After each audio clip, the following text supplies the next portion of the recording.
Kevin?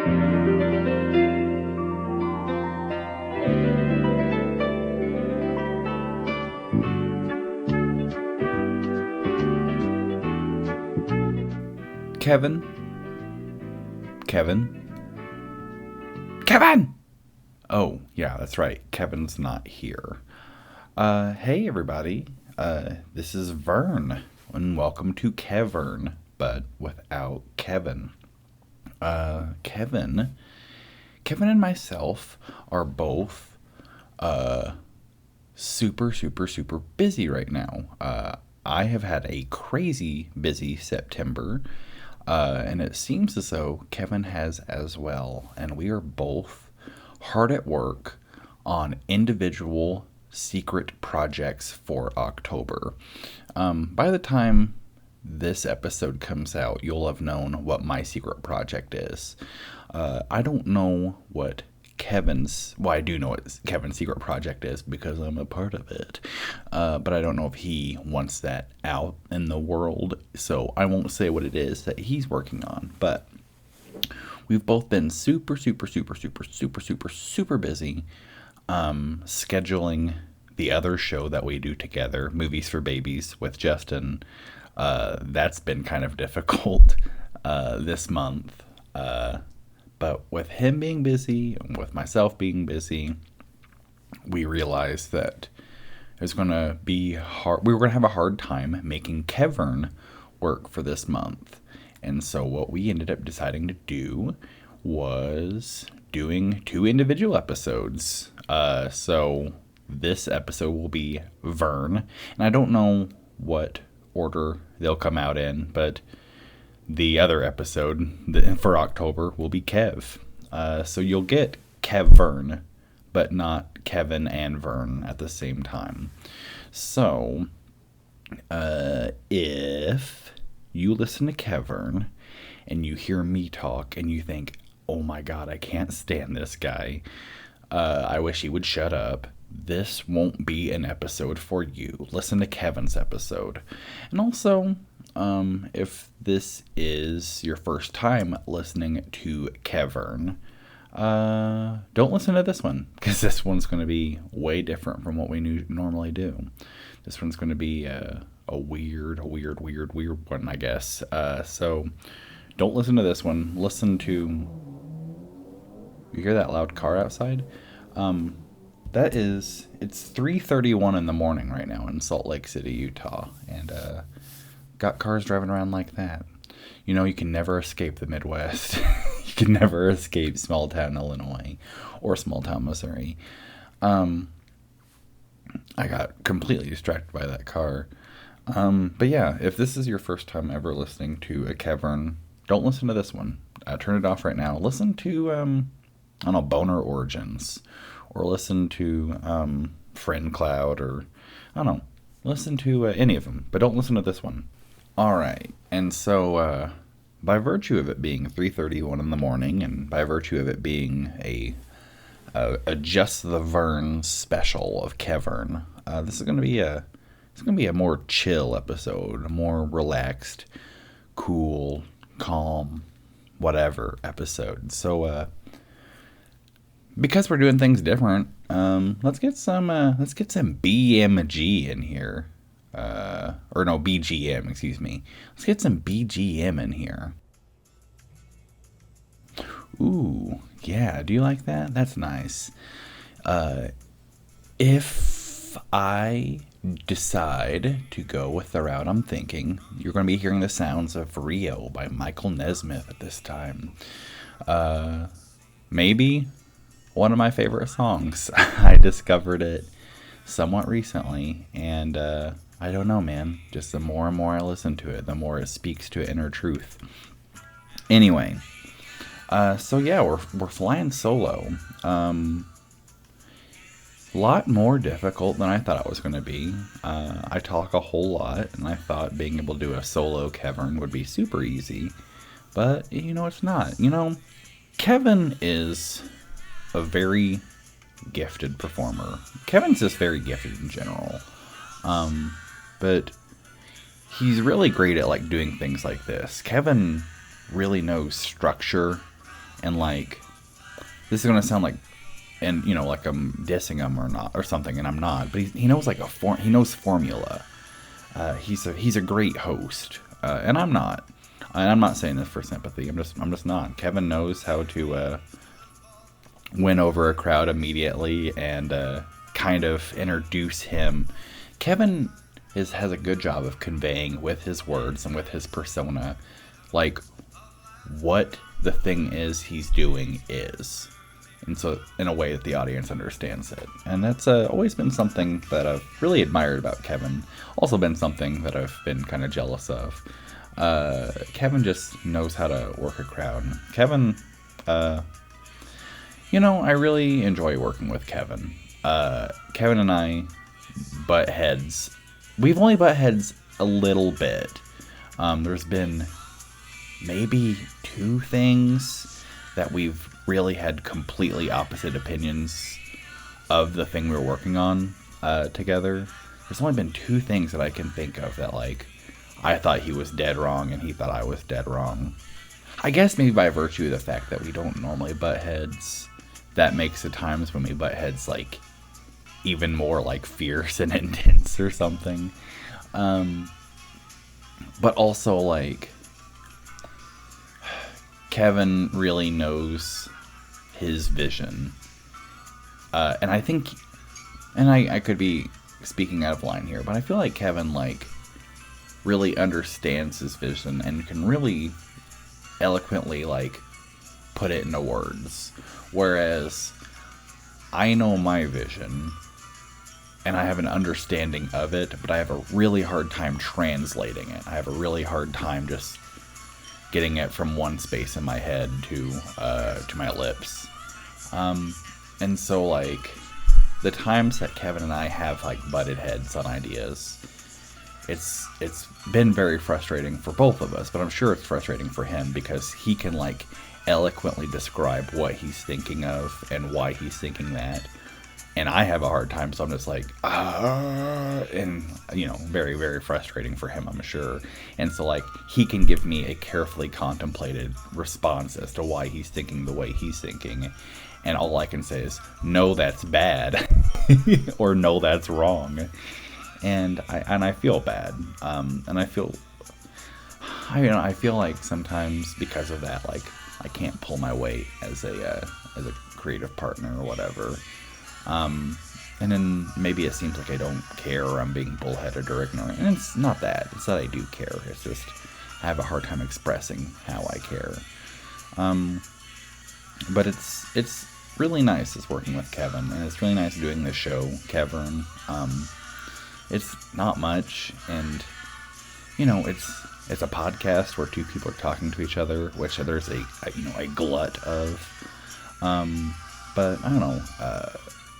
It's Kevin and I talking is iron sharpening iron,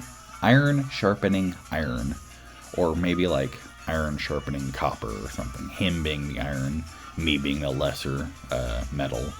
I don't know. He inspires lots of good ideas and everything. And sometimes, like, I really struggle because I feel like I can't keep up with him. Kevin said, like, I think it was in a Movies for Babies, where he was talking about, like, his improv skills having atrophied or whatever. And if that is true and they have atrophied and he's working on, like, the minimum version of his improv skills, the minimum version of his improv skills are still better than most people's at their heightened. Because, like, I don't know, I come into these KeVerns with, like, I want to tell this story or I want to talk about this. And the whole premise of this show is that, like, we'd come in and we'd lay down a groundwork and we would just do bits about it. Things like, I'll start talking about a dumb friend that I had in grade school, and then it will turn into a JRPG about Jim Belushi or whatever. And Kevin's really good at, like, doing that, you know, spinning, you know, just like a yarn into, you know, gold or whatever, and turning just kind of some boring story from my childhood into, like, a good bit. And I really struggle with that. And it's not something I used to struggle with, but like, and I don't want to get too heady here or whatever, but like, as time's gone on or whatever, like, I don't think in terms of bits as much anymore. Like, obviously I still like comedy and obviously I still like telling jokes, but whenever I look at something and I wonder why, I genuinely, sincerely ponder why, and my brain doesn't go into like, what's this? Because, and then do some stupid bit. And so like, I was talking about not feeling like I pull my own weight sometimes or whatever. And that's part of it. Like, Kevin is very funny, and he can turn like dumb stories I have into funny bits. But I'm just like, but the story I had, for real though, why was this kid that I went to grade school with dumb?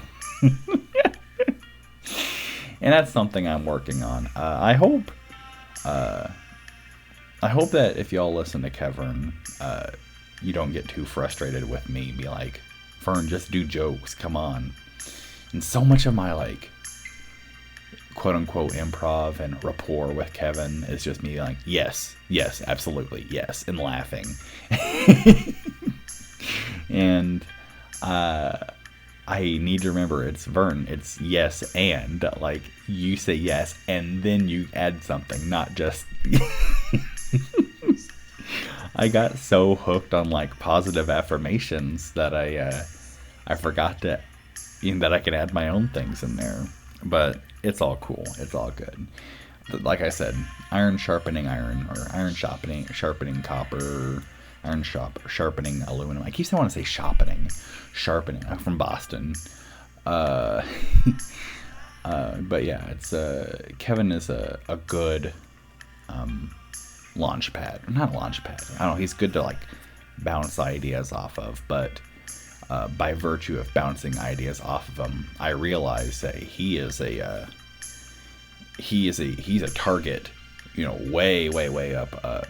It's that scene in The Shining where Jack is throwing the tennis ball at the wall, and he keeps throwing like the tennis ball at the high part of the wall, and it comes back. The tennis ball comes back at me really, really fast, and I feel like a lot of times I can only throw so high, and so I miss the target of Kevin, and so I can't be as funny, but I try. And not that I don't think I am funny. Obviously, I think I have a high opinion of myself. I've got a dumb joke account on Facebook. I'm attached to a dumb Twitter account with a bunch of dumb jokes. Obviously, I think I'm funny, but sometimes I don't think I'm conversationally funny anymore. So this will be kind of typical of a KeVern in that I'm psychoanalyzing myself. Just Kevin's not here to also psychoanalyze himself. But no, it's cool doing KeVern with Kevin, and I look forward to other projects with Kevin. At some point, we do want to do a second season of Doom to You, and we want to do a Puffin movie, and all, like, Kevin is one of those people that, like, Wes Anderson always uses Bill Murray and what's his name? Oh my god. Bill Murray and Norman Osborn from Spider-Man 3. That's going to drive me crazy. I can't. Willem Dafoe. Wes Anderson always uses Wes Anderson and Willem Dafoe and Tilda Swinton and Owen Wilson and all these people. And, like, I always want Kevin to be one of those people for me. I don't know that he's going to be my Bill Murray, but he's always, he's going to be like, I always want him to be like that Willem Dafoe or that Owen Wilson or that Adrian Brody or whatever. I just always want to work with him. And I always, even if he's not the Bill Murray, I want him attached to the things I work on anyway. And it's cool having a friend like that. It's cool having someone that I can, that I know is game to, like, participate in projects and will make them better and that I'm like so close with and have a good friendship with. I didn't necessarily intend for this to be just a whole episode of sucking Kevin's dick, but here we are, you know. Uh, so let's talk about my setting currently. So as I said earlier, I'm in Salt Lake, and kayfabe and KeVern, I'm still in Seattle because it's from one coast to the next, or from one coast to the other, or whatever it is. But I'm in Salt Lake City. It's 3:45 now. It may not seem like it because earlier I said 3:31, and I'm sure I'm going to cut things between them then and now. So like, if you time it from then, the 3:31 I said to the 3:45 I just said, they won't match up. But whatever. But it's 3:45. It's in Salt Lake City. I've got we've got a guest bedroom here, which is primarily just like where I've got my computer and where I've got like my green screen and my, just my clothes are in here because there's a second closet. I mean, it's easier to have divvy our belongings amongst the two things. It's a guest bedroom when we have guests, but when we don't have guests, it's an office, and it's really cool to have. But I'm in here, and I've got these color changing LED light bulbs and this little projector. It's a Halloween light projector for interior and exteriors, but I keep it inside, and it displays this cool wave pattern. And I've gotten really into there's that loud car again. I've gotten really into on my weekends, usually I'll get home from work whenever I do. Never whenever I'm scheduled to get off work. But I'll get off work, and on the weekends, that first day of that weekend, I'll take a nap, or whenever I get home that evening, I'll take a nap, and then I'll stay up super late on whenever my weekend starts, whether it's Friday night or Saturday night or whenever. And I'll stay up super late and work on videos or work on puffin or write or whatever it might be. And let me tell you all, like, I've really fallen in love with doing that. I've really enjoyed it. I've really enjoyed this, like, grooving, putting these, like, cool lights on. Right now they're on, what setting are they on? This is riveting podcasting right here. They are on ocean setting. And so there's a dark blue, a light blue, and like a not a very deep purple. I don't know what color purple that is. I'm not a color grader. I don't know what I'm talking about. But they cycle between those three colors. And it's, I don't know, provides this nice little dreamy atmosphere and everything. I can change the lights depending on like what my mood is or what I'm feeling. But a lot lately it's been like, there's ocean and there's another one called that's deep blue, which is just like ocean times two. But it's I don't know, it provides this nice, cool, dreamy atmosphere, relaxing atmosphere, and I've really loved coming in here and staying up until 3 in the morning, 4 in the morning, 5 in the morning, with my lights on and listening to relaxing, groovy music, like whatever it is I'm playing in the background right now. It's been a long time since Rio by Michael Nesmith. And I'm working on things. And it's been really cool because for the longest time, honestly, like, I kind of lost my passion for just the little dumb things I'd done, like Vernio on YouTube used to be a thing. I used to make videos for that all the time.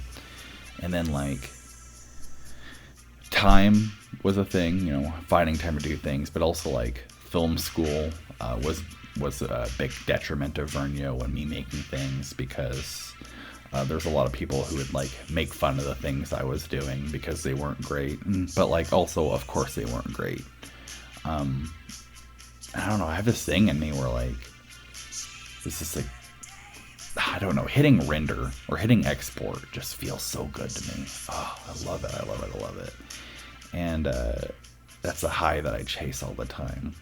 But there's a long time where I wasn't making things, and I was working. Pet turtles was a big part of it too. I was working on pet turtles, but I didn't realize going into pet turtles how much of my brain space and physical strength and emotional strength and all that working on a movie would entail. I knew it was going to take a lot. I went into it knowing like this is going to be hard work, but I didn't realize the extent of it. This is a whole other story. I don't want to talk about pet turtles on KeVern, at least not right now. Check out my vlogs if you want to hear about pet turtles. Anyway, like, I haven't made things in a long time. But like, over the past couple months, like, I've really fallen in love with it again. It's been so much, it's so nice just like working on things. This secret project I'm working on right now that you'll already know by the time it goes up, like, that's something I've kind of had in the back of my mind for years now and kind of joked about doing and everything, but I finally did it this year and it feels awesome. And all these little dumb little promos I do for KeVern and for Puffin, it's so much fun. And I don't know, it's the week of work is worth it for like my Friday night or my Saturday night where I stay up until the crack of dawn listening to a synthwave with cool lights on. It's really nice. And I don't know, I hope you guys enjoy the things we make, because we enjoy making them, and you know, we're gonna make them regardless. But you know, it's just nice doing it, and we hope it brings you as much joy as it brings us. I mean, I can't speak for Kevin, but I'm sure it brings him joy, despite the stress like creating things does create. Creating things creates a lot of things, including stress. How's that for $1 million slogan? Creating things creates things. It's something. Sometimes I go back and forth on it, because sometimes I do get hung up that like I'll make things that I'm really proud of, and I'll get hung up on or get put out at the fact that like the things I make don't have a lot of views, or they don't have a lot of reactions or likes or whatever it might be. And sometimes I get put out at that because unless I'm just so far gone mentally, more so than I thought, unless I'm so just out of touch with the rest of society, like I think our stuff's good. Like, I think the stuff that we make is good. I think there's a lot of like post-production drama and post-production stress attached to Doom to You that makes it harder for me to see Doom to You. You know what I mean? Like, I see Doom to You, but I see a lot of the stuff attached to it, for me, personally. But like, despite all that, like, Doom to You is really good, and I'll admit that Puffin's not for everybody. But you know, there's so many things that aren't for anybody that do well. And sometimes I get hung up on that. Like, there's, you know, there'll be a sketch in a Puffin that I think is so funny and I want the whole world to hear it, and you know, no one does. Or I'll post a joke online and I'll think like, it's a joke that like I'm so excited about, it's been like making me laugh all dang day, but like, you know, nothing happens to it or whatever. And sometimes that's upsetting, especially considering how much I think about them, you know, not think about them in terms of creating them, but just how much I think about them, like how much I enjoy them. And so it's upsetting when there's that disconnect between like how high we appraise the value of our art versus how low it gets appraised sometimes. Obviously, there's not enough of a bummer there that we stop doing it. And the time in my life in which I was not making art was not because people weren't enjoying it. It was because I wasn't enjoying it. But I also realized too that like at a certain point I realized that like I'm the audience for a lot of stuff I make. There's so much stuff that I make that like that I have made because the thing I was looking for was not there, or I could not find, if that makes any sense at all. I said I didn't want to talk about pet turtles, but we're going to talk about pet turtles for a second. Like, so Pet Turtles, you know, it's a movie about loss and about coping with a loss and about grieving and all that stuff. And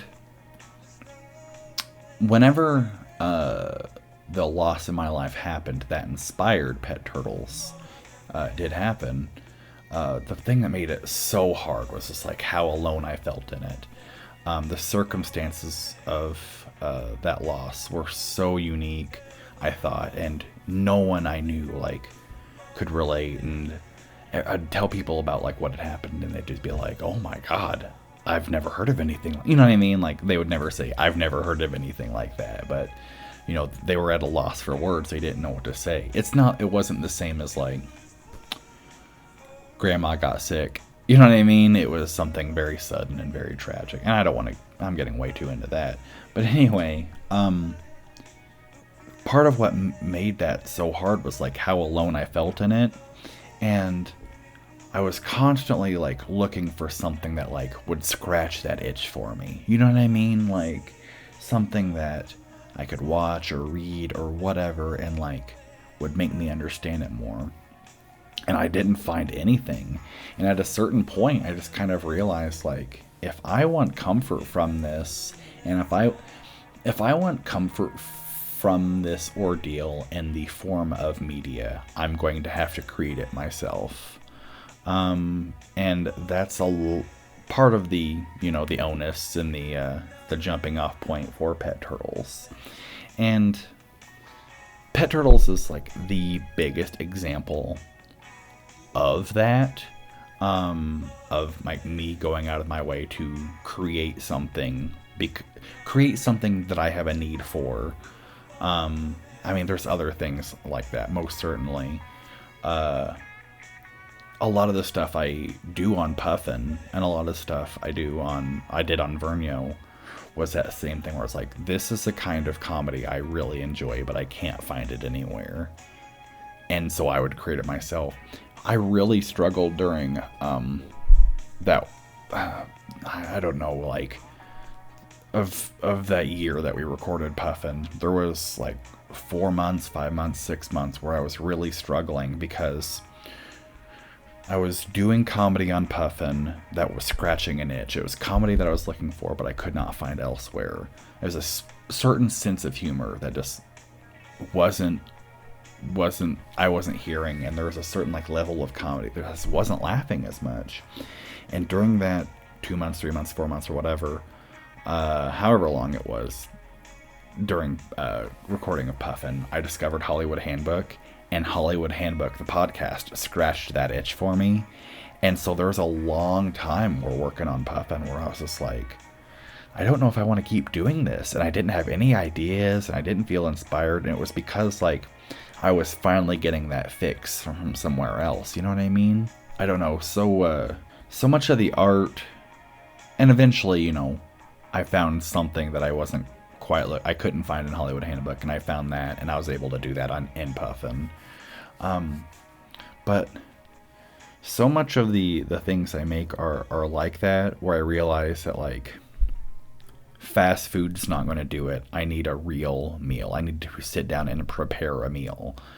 Not, you know, calling the jokes I post on Varnio or whatever, not calling those, you know, a meal, but like, I don't know, there's just a certain thing I look for and I can't find it. So I you know, I make it myself.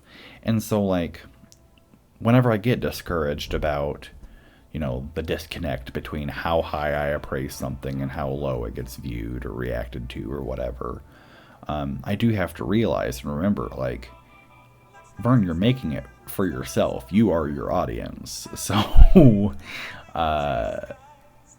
you've won your target demo.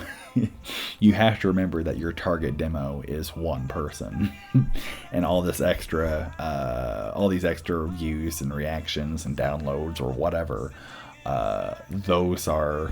That's splash damage. That's the ripple effect. Like it's this is a bad metaphor. Also, I keep hitting the desk and hitting my chair and all this stuff, so I apologize for all the pops and bangs and all this stuff that you hear in the background. But this is a bad metaphor. But I gotta realize that, like, whenever I'm creating art or whatever, I'm throwing a grenade at myself. And all the people all the likes and downloads and everything, that's because there was a handful of people around me. And I gotta remember that. But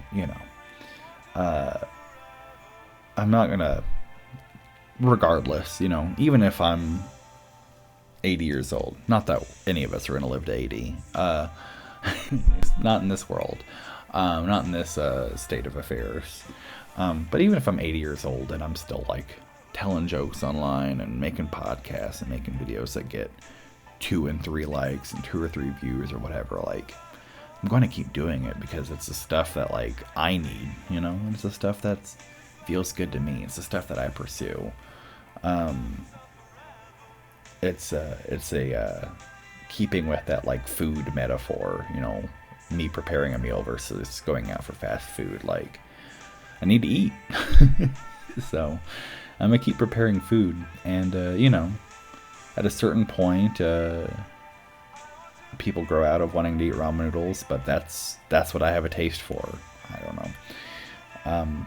There's this Thai food place called, what is it, Siam Orchid? And, man, it was 2 months ago?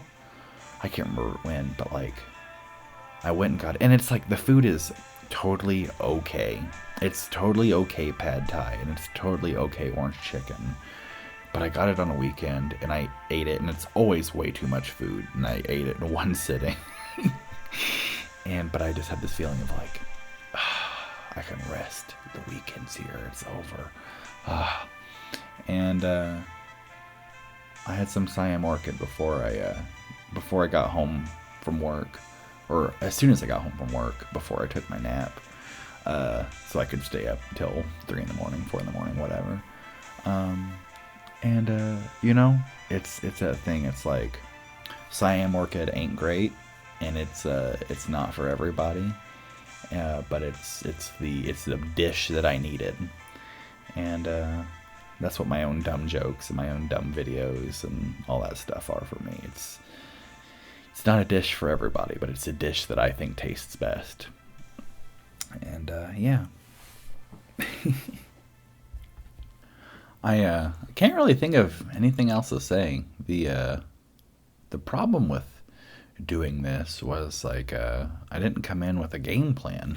I had a few ideas earlier, like, man, if I had an audio device with me yesterday whenever I was at work at 11 or 10 a.m. or whatever, like, you would have gotten a whole big long, very energetic, very exciting, very pumped up episode about the time I mailed a cheeseburger to somebody.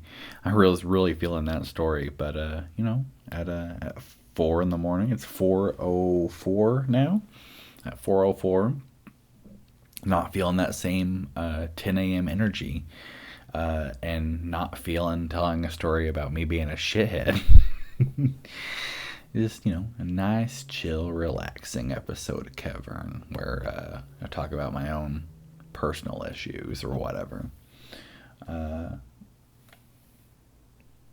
Is this ASMR?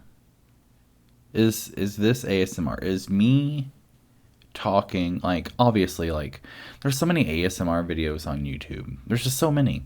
But there's so many ASMR videos that are just like people talking like this, and they'll pick up these batteries that they have, the batteries for their audio device they took out right before they start recording, the old batteries, and they'll take the batteries and, like,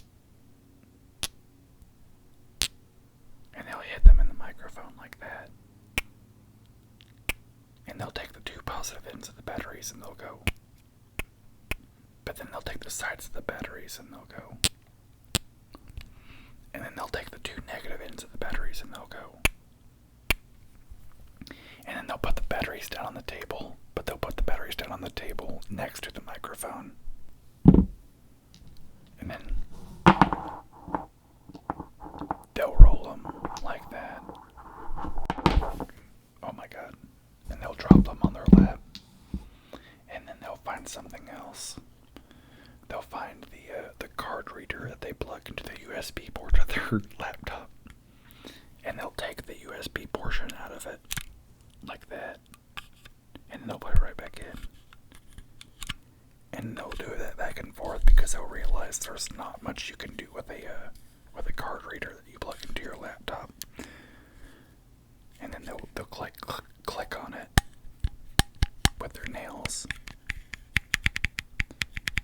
It kind of sounds like a keyboard or a typewriter. But it's not, it's a card reader. Is this ASMR? Is this... Oh, I forgot to put it down near the microphone. There we go. Is this ASMR?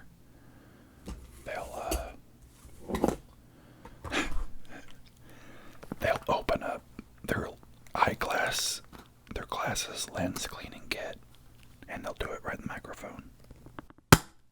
Oh. And that's all peeking, and then they'll pull it out of the plastic wrapper. And then they'll put it down next to the microphone. And then they'll get they'll reach into the plastic, and they'll pull out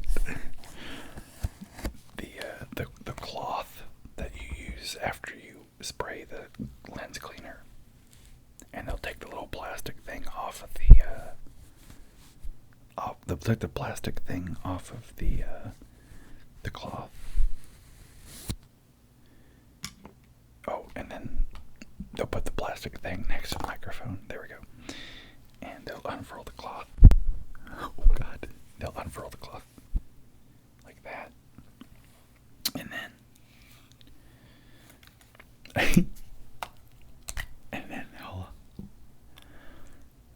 they'll take the cap off their lens cleaner.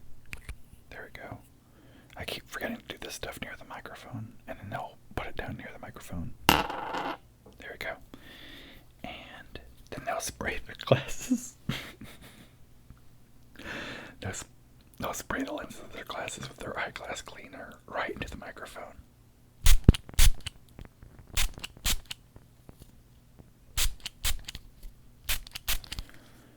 And then they'll put the cleaner right down next to the microphone. And then they'll get the cloth, and then they'll wipe their glasses. And they'll do it right in the microphone. And the entire time, I wonder, is this ASMR? Is this ASMR?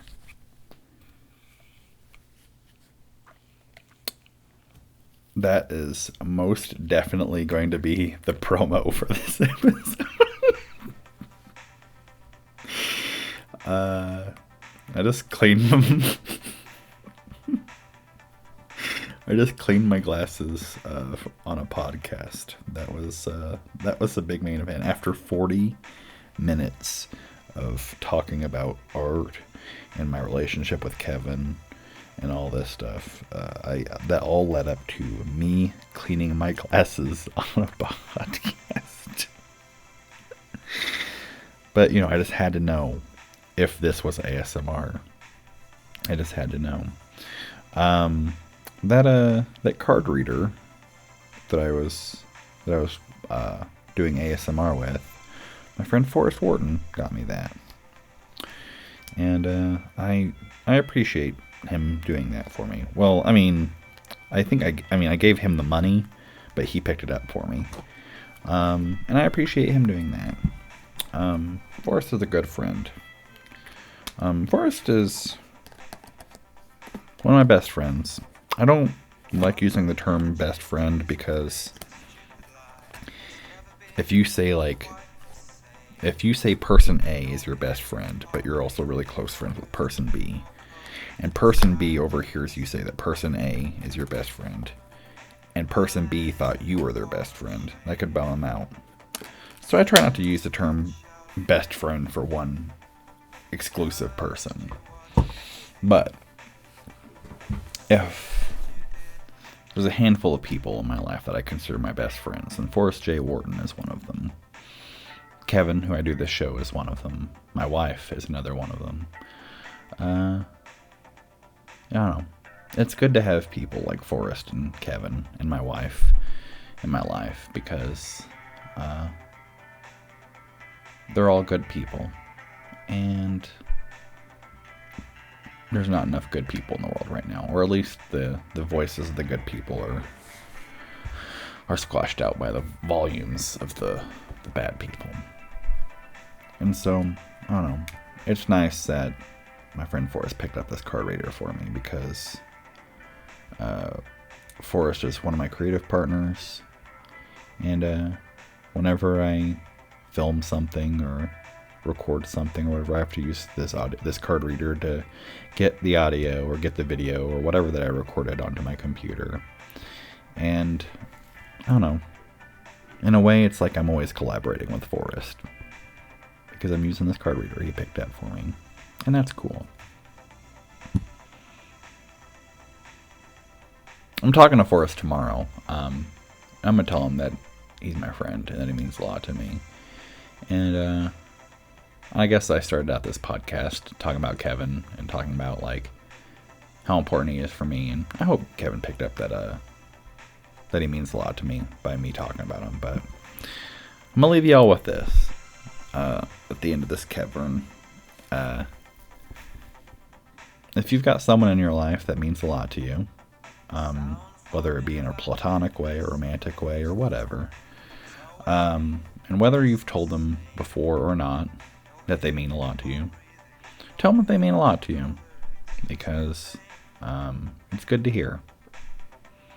And it's nice to know that, you know, it's nice to know that you're important in someone's life, I guess. And